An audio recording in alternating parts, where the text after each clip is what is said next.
Добрый день, с вами Дмитрий, и сегодня я хочу рассказать, как из регела сделать достойную боевую единицу. Этот билд прекрасно подходит для нечестного уровня сложности.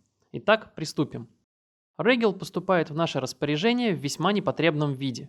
Из полезного у него есть адамантиновая броня, которую можно задорого продать, непонятный молоток, который игра почему-то называет чеканом, несколько очков в навыке убеждения, вера в божественную длань и черта уверенное владение оружием. Остальные 4 черты далеки от идеала и практически бесполезны.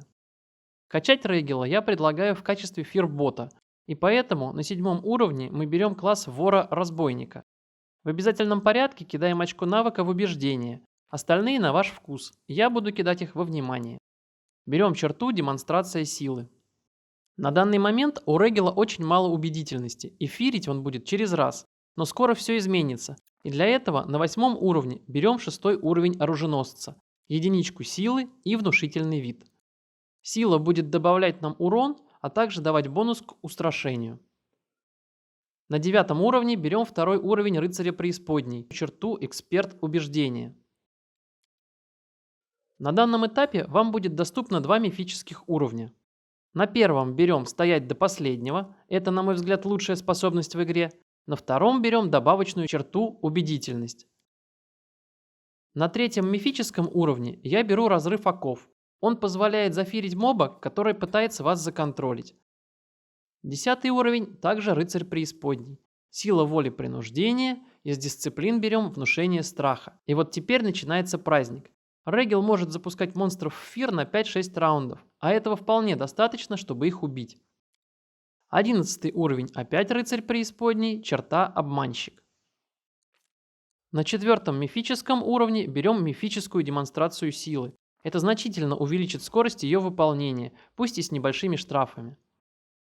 12 уровень. Единичка в силу, убеждение и внимание. Продолжаем качать рыцаря преисподней. А вот на 13 уровне необходимо взять 1 уровень инквизитора. Вера в божественную длань и уровни рыцаря преисподней будут считаться уровнями инквизитора. Таким образом, мы сразу получаем 5 уровень в домене войны и во всех следующих доменах, которые мы будем брать с помощью мифической черты невозможный домен, а также с помощью пентамической веры при повышении уровня рыцаря преисподней. Эти уровни не будут давать нам дополнительных заклинаний, но дадут доступ к обилкам доменов на 8 уровне. Берем домен войны. Из заклинаний я обязательно беру верный удар, второе заклинание не важно. Черта сокрушительный удар. На 14 уровне берем уровень рыцаря преисподней, силу воли очарования, из дисциплин выбираем пентамическую веру, из доменов выбираем домен знаний. Обратите внимание, что если бы мы взяли уровень инквизитора после этого, он автоматически был бы с доменом знания, и мы бы потеряли бонус от домена войны. На 5 мифическом уровне берем невозможный домен благородства. Обратите внимание, вы можете взять любой домен, но уровня рыцаря преисподней добавится только к тем, что соответствует пентамической вере. Полноценного пета сюда прикрутить, к сожалению, не получится.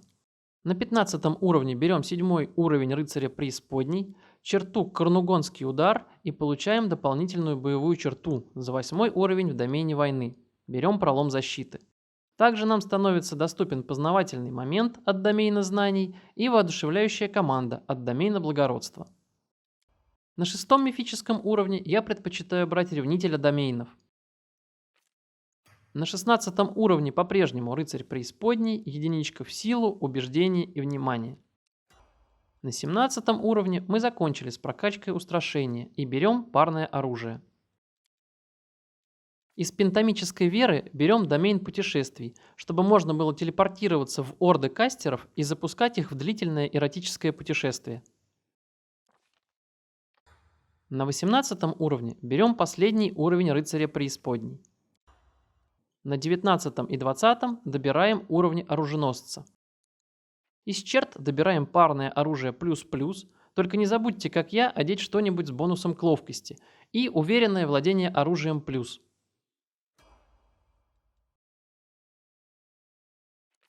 Последнюю характеристику я предлагаю кидать в мудрость.